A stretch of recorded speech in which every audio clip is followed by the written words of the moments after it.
बिस्मिल्लाहिर्रहमानिर्रहीम। अस्सलामुअलैकुम। मेरी उम्र 16 साल थी जब मेरी पहली शादी हुई। उसके बाद से मुझे शादी से डर लगता था। मेरी शादी 2 दिन से ज़्यादा नहीं चलती थी। अब तो मुझे औरत के लफ्ज़ से भी डर लगता। फिर मेरी चौथी शादी हुई। मुझे एक समझदार बीवी मिली। उसने कहा, कसूर औरतों का नहीं, तुम्हारा ही है, क्योंकि तुम। आज मेरी चौथी शादी थी। मैं चौथी बार दूल्हा बना था, लेकिन मेरी आंखों में बहुत ज़्यादा डर था, क्योंकि मेरे साथ बहुत बुरे तजुर्बात हुए थे। मैं फिर से शादी नहीं करना चाहता था, लेकिन मुसीबत ये थी कि मैं घर में अकेला रहता था। मुझे किसी के साथ की ज़रूरत थी। बीमार हो जाता तो पानी कोई पूछने वाला भी ना होता। इतना बड़ा घर था, हर काम नौकरों से नहीं करवाया जाता था, इसलिए दोस्तों और रिश्तेदारों के कहने पर चौथी बार दूल्हा तो बनकर खड़ा था। लेकिन पिछली 3 शादियां किस तरह नाकाम हुईं, इस बात का मुझे आज तक इल्म ही ना हो सका। मुझे मेरी बीवी शादी के 2 दिन बाद ही छोड़कर चली गई। मेरी बीवी रात को चीखें मारती हुई कमरे से बाहर निकल जाती, सुबह अपने घर चली जाती। उसके बाद कोई भी वापस नहीं आई। वापस आया तो खुलानामा और ये इल्तिजा कि तलाक देकर बात ख़त्म करवा दी जाए। मेरी ज़िंदगी में क्या हो रहा था? अगर इस दफ़े भी मेरे साथ ऐसा ही होने वाला था तो फिर मैंने सिर्फ 3 दिन का दूल्हा था। 25 साल की उम्र में चौथी शादी कर रहा था। ज़िंदगी किस तरफ जा रही थी, कुछ समझ नहीं आ रहा था। चौथी बीवी भी बहुत ज़्यादा प्यारी और समझदार थी। पढ़ी लिखी तो थी। मैंने सोचा पढ़ी लिखी लड़कियां वैसे ही बहुत तेज़ होती हैं, उनके पास हर सवाल का जवाब होता है। पता नहीं ये मेरे साथ क्या करेगी, या पता नहीं मैं इसके साथ क्या करूँगा। क्या वो मुझे छोड़कर भाग जाएगी या समझदारी से मेरा साथ निभाएगी? डॉक्टर के पास भी गया था। डॉक्टर ने कहा कि सब कुछ ठीक है, तुम्हारे साथ तो कोई भी मसला नहीं। फिर मेरी बीवी मेरे पास 2 दिन से ज़्यादा क्यों नहीं रहती? यही सब सोचते सोचते कमरे में चला गया। सुबह हुई तो ऐसा मंजर देखा जिसके बाद मेरे कदमों तले से ज़मीन निकल गई, क्योंकि मेरी बीवी ने घर के हॉल के अंदर एक बड़ा सा कमरे में दाखिल हुआ तो चौथी बार बना दूल्हा था। दुल्हन का घूंघट उठाया तो कुछ परेशान नज़र आ रही थी। मैंने कहा, क्या बात है? परेशान तो मुझे होना चाहिए। उसने कहा, क्यों? आपको परेशान क्यों होना चाहिए? मैंने उसे सारी बात बता दी कि आज तक मैं 4 शादियां कर चुका हूं, लेकिन कोई भी बीवी मेरे साथ 2 दिन से ज़्यादा नहीं रहती। मुझे नहीं पता कि मेरी गलती कहाँ होती है। सही तरीके से शादी होती है, मैं उनको अपने घर लेकर आता हूँ, आमने सामने बैठकर बातें करते हैं। 2 दिन अच्छे से गुजर जाते हैं, मगर तीसरे दिन वो भाग जाती है। पता नहीं इसमें गलती मेरी होती है या उनकी। और अगर आज भी यही होने वाला है तो मैं आपको पहले ही बता रहा हूँ कि मैं आपकी ज़िंदगी बर्बाद नहीं करना चाहता। उस लड़की का नाम साइमा था। उसने कहा कि मेरे माँ बाप इस दुनिया में नहीं हैं।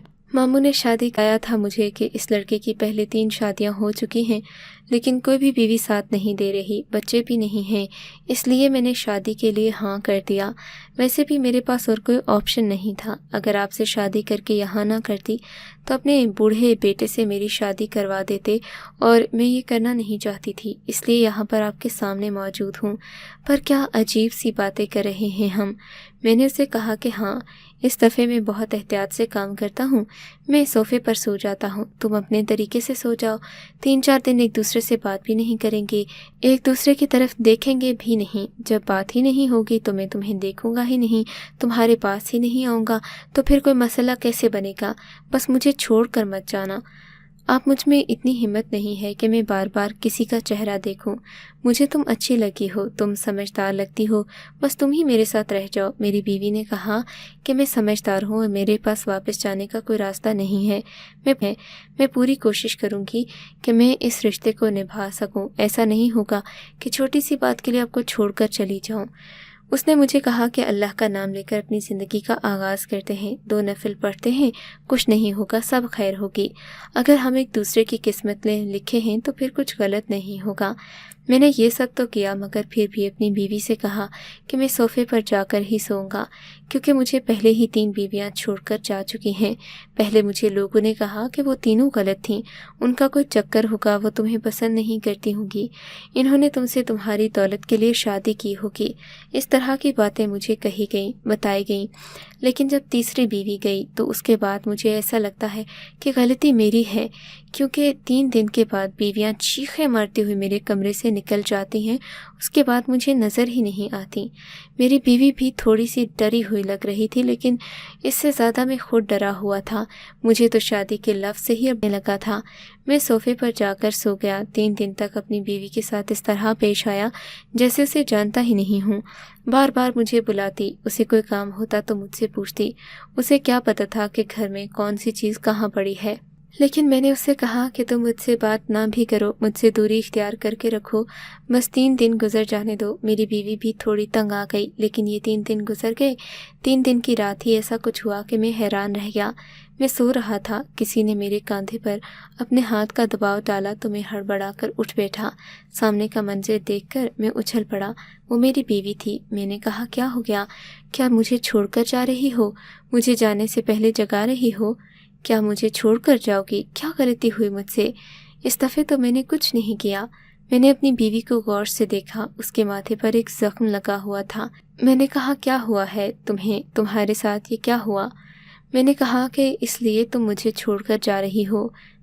میں نے ایک سانس میں سب کچھ بول دیا جب میری بیوی نے میرا ہاتھ پکڑا اور کہا، پہلی بات یہ ہے کہ میں آپ کو چھوڑ کر نہیں جا رہی۔ دوسری بات یہ کہ مجھے پتہ چل گیا ہے آپ کے ساتھ مسئلہ کیا ہے اور آپ کی بیویاں آپ کی وجہ سے ہی آپ کو چھوڑ کر گئی ہیں، مگر میں نہیں جاؤں گی، آپ ساتھ آئیں، میں آپ کو کچھ دکھانا چاہتی ہوں۔ اس نے مجھے اپنے روبرو بٹھایا، موبائل کی اسکرین میری طرف کی۔ اس میں شاید اس نے کوئی ویڈیو بنائی تھی جو وہ مجھے دکھانا چاہتی تھی۔ ویڈیو دیکھ کر میرے قدموں تلے سے زمین نکل گئی، ہاتھوں میں پسینہ آ گیا۔ دراصل ویڈیو میں یہ نظر آ رہا تھا کہ اچانک سے مجھے کوئی دورہ پڑا تھا۔ میں پاگلوں کی طرح چیزیں اٹھا کر پھینکنا شروع کر دیتا۔ اپنی بیوی کا پیچھا کرنے لگا، پھر شاید میری بیوی زمین پر گری اور بھاگتی ہوئی کمرے سے نکل گئی۔ پھر ہم دونوں ہی ویڈیو سے غائب ہو گئے، لیکن پھر وہ واپس کمرے میں آئی۔ میں نے جب اپنے آپ کو دیکھا تو حیران رہ گیا، میں کس عجیب طریقے سے پیش آ رہا تھا۔ اس کے بعد ویڈیو بند ہو گئی۔ میں نے بیوی کو دیکھا اور کہا، یہ سب میں نے کیا ہے؟ آپ کو ایک بیماری ہے جس میں آپ کو دورے پڑتے ہیں۔ میں نے اس بیماری کے بارے میں زیادہ پڑھا تو نہیں، مگر کالج میں تھوڑا بہت پڑھا تھا، اس لیے مجھے اندازہ ہو گیا ہے۔ میں نے کہا، یہ زخم تو تمہیں میری وجہ سے لگا ہے نا، اس کا مطلب کہ میں پاگل ہوں؟ میری بیوی نے کہا کہ نہیں، آپ پاگل نہیں ہیں، آپ کا علاج ہو سکتا ہے، ہم ڈاکٹر کے پاس جائیں گے، میں آپ کو چھوڑ کر نہیں جاؤں گی۔ ہم ڈاکٹر کے پاس گئے، ڈاکٹر نے بھی کچھ ایسی ہی باتیں بتائیں۔ اس نے کہا کہ یہ بیماری کسی کو بھی ہو سکتی ہے، یہ بیماری زیادہ تر عورتوں میں ہوتی ہے، اس کا نام ہسٹیریا ہے، لیکن یہ مردوں کو بھی ہو جاتی ہے اور اس کی کوئی وجہ نہیں ہوتی۔ اپنے ذہن میں اچھی باتیں سوچیں، ہم آپ کو دوائی بھی دیں گے، اپنی بیوی کے ساتھ رہیں، آپ کو توجہ اور محبت کی ضرورت ہے، آپ بالکل ٹھیک ہو جائیں گے۔ ایسا ہی ہوا، میری بیوی نے میرا خیال رکھا۔ اکثر اس کو زخم لگے ہوتے کیونکہ مجھے دورے پڑتے اور میں صبح یہ سب بھول جاتا، مگر پھر بھی میری بیوی نے میرا ساتھ نبھایا، پیار محبت اور توجہ سے مجھے بالکل ٹھیک کر دیا۔ پھر کافی عرصہ گزر گیا، مجھے کوئی دورہ نہیں پڑا۔ اس کے بعد ہم لوگ بھی نارمل لوگوں کی طرح رہنا شروع ہو گئے۔ دراصل مجھے دورے واقعی اتنی خطرناک نوعیت کے پڑتے تھے کہ میری آواز بھی بدل جاتی، میں بالکل پاگل ہو جاتا، سامنے والے پر حملہ کر دیتا۔ لیکن میری یہ بیوی سمجھدار تھی جس نے سب کچھ برداشت کیا، اس لیے کہ یہ سب آسان نہیں تھا۔ وہ پریشان رہتی، لیکن ٹھیک ہونے کے بعد میں نے اس کو اپنے دل اور اپنے گھر کی ملکہ بنا کر رکھا، اتنی خوشیاں دینے کا ارادہ کیا کہ وہ یہ سب بھول جائے، کیونکہ وہ واقعی میں خوشیوں کی حقدار تھی۔ آپ کو اگر یہ کہانی اچھی لگی ہے تو اس ویڈیو کو لائک کیجیے اور اس طرح کی مزید کہانیاں سننے کے لیے ہمارے چینل کو ضرور سبسکرائب کیجیے۔ کہانی سننے کا شکریہ۔